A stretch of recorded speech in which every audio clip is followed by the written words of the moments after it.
Now, this fella here, last weekend was the start of 16 days of activism to stop violence against women, and there's far too much of it, and against kids as well, which ends Human Rights Day on the 10th of December. And this fella's done a lot of great work, John Caldwell. In fact, he's the current Australian of the Year nominee for Victoria, so he could win Australian of the Year on Australia Day. And Thursday last week in Sans Souci, in celebration of White Ribbon Day, he was in a march there with the kids to end violence against women. As I say, he's done a lot of work in all of that, including bullying, and I've spoken to him on the phone before, but very pleased to say he's in the studio with me. G'day, John Caldwell. Hey, Tim. Thanks for having me on the show. Thank you, and thank you for all the work you do. I hate bullying because it starts when people are kids, and it just keeps it's this endless cycle of violence, isn't it? Definitely, and you're right, it does start at the very young ages, and that's what we're trying to combat at the moment with the schools programs I'm working on. Is that why you marched with the kids in Sans Souci on Thursday? It is. I don't do a lot with White Ribbon. It's the first thing I've done with them, and that was because there was a big crossover to the anti-bullying things I do and violence in general. Yeah.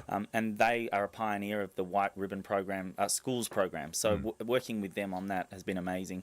And children as young as 5 years old involved in this march, and of course they don't completely understand what we're doing, but I think if you can leave a part of it with them, that's a great place to start. Well, I said last weekend when White Ribbon Day was about to be on, and you don't want to talk about it really because they're so hideous. There have been so many instances of hideous violence against little kids and women in recent times, and you just shake your head and you think, why? Absolutely, and I think one of the things that White Ribbon are doing, though, is addressing not just the big ones that we see on the news, but the small ones as well, because they're just as significant and they manifest. And I think the statistics are 49% of women have experienced domestic violence since the age of 15. That's just horrendous. How many of them don't report it? Plenty don't report it, and it's the same with bullying in general. In fact, I'm doing some work with the University of South Australia at the moment who say that only 40% of bullied victims actually report it. Why has it become such a crusade with you?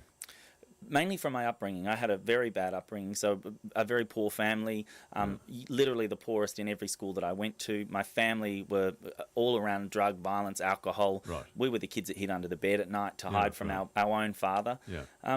And then I was bullied terribly in school, so it was some of the darkest days. So now I've managed to create some success for myself. I can give back to people and really make a difference. Yeah. Was it along the lines of, oh, well, here's the poor kid, how come you haven't got better shoes than that? I mean, all that? All that. It was worse. I mean, sometimes we're the only kids in school without shoes, full stop. Really? The only kids often without a uniform.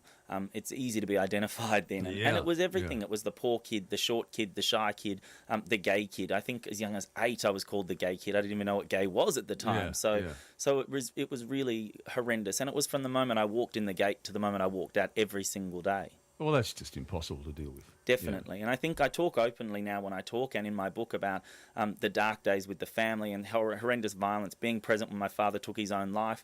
But the schoolyard bullying was more painful than all of that because it never let up. It never gave a break. Yeah, your dad sounded like he was a very troubled person. Definitely very troubled, and had his battles with alcohol as well and addiction, which is obviously what caused or manifested his issues. But like I say, all of that coupled together just doesn't come close to that relentless picking at school.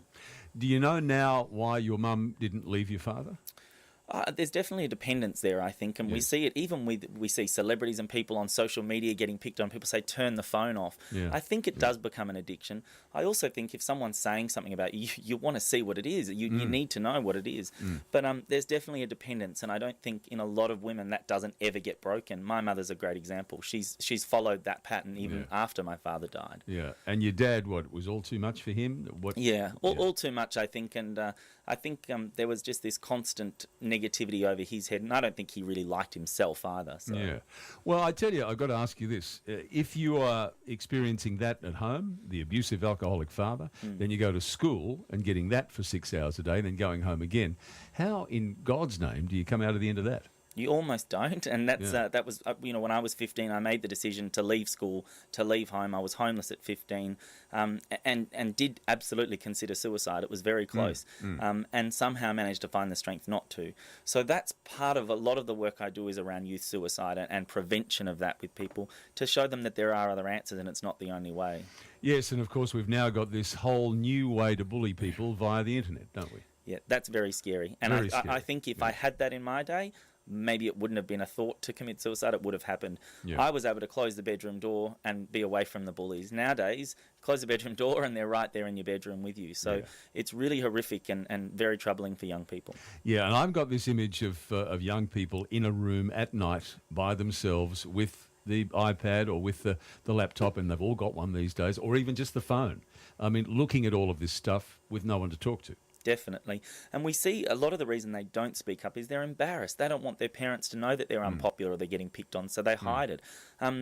And when you see, as we do every day, some of the things that are being said to these kids, it is scary. It is very nasty, and to the point of often people saying, well, why don't you go and kill yourself? Yeah. So to read that sent to an 11-year-old child is just very upsetting. Yeah, indeed it is. So you're obviously mounting this huge campaign.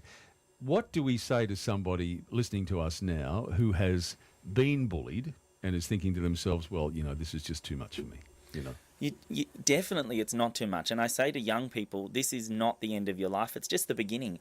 Since I left school, strangely enough, I've never looked back. And that doesn't mean you should. I think work life was very difficult and I had to work a lot harder without that education. But there's so much more out there. And that's why I'm putting myself out there and bearing all to show people what you can achieve. But definitely speak up. Speak up to a parent. They're not going to be disappointed in you. Yeah. They're going to be probably disappointed in themselves that they weren't able to help you sooner. Interesting, because on Facebook recently I've been posting about what Dave Warner said about a guy called Jonathan Trott, a cricketer. I don't know if you caught up with this, but Jonathan Trott has gone home from the Ashes tour because he's got stress-related illnesses. So not necessarily bullying per se, but David Warner said in a press conference, the way Jonathan Trott got out today, he was really weak. It was a weak way to get out. And he's been criticised for that because I don't know whether he knew that Trott had the stress-related condition or not. But everyone's saying, well, what you say on the field is one thing, but to say that publicly in a press conference about a bloke who you later find out is a bit frail, and maybe Dave Warner is thinking to himself now, well, that wasn't the right thing to do. I mean, it's the sort of thing that we just got to think that some people are frail, and you need to think before you say, before you speak, and before you write anything. Yeah, firstly, Trott, congratulations. Amazing that he's been able to stand up and say, I'm not ashamed of this. It's what it is. I'm going home. Absolutely. And I think it's those situations that will inspire people to say, I feel the same. I can speak about it.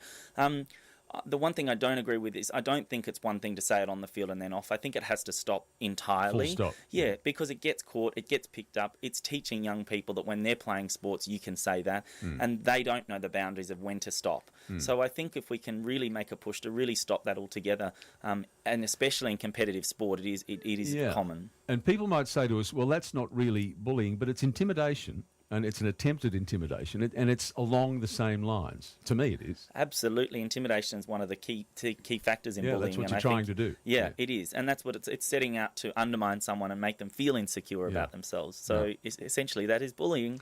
Yeah, I suppose what we've got to say to parents, look, if you think your child is being bullied, don't say, suck it up, it'll be okay or whatever. I mean, do something about it, because it can get very serious to the point of suicide. And as you know, the stats on youth suicide in this country are scary. Yeah, and definitely parents, gone are the days where we should say it's just schoolyard tactics. I think, if you have a child and they lose their life under the age of 25, the second most likely reason will be suicide. Yeah. So while parents are wrapping them in cotton wool, worrying about disease and all of the other things, other than motor vehicle, the second highest statistics are youth suicide.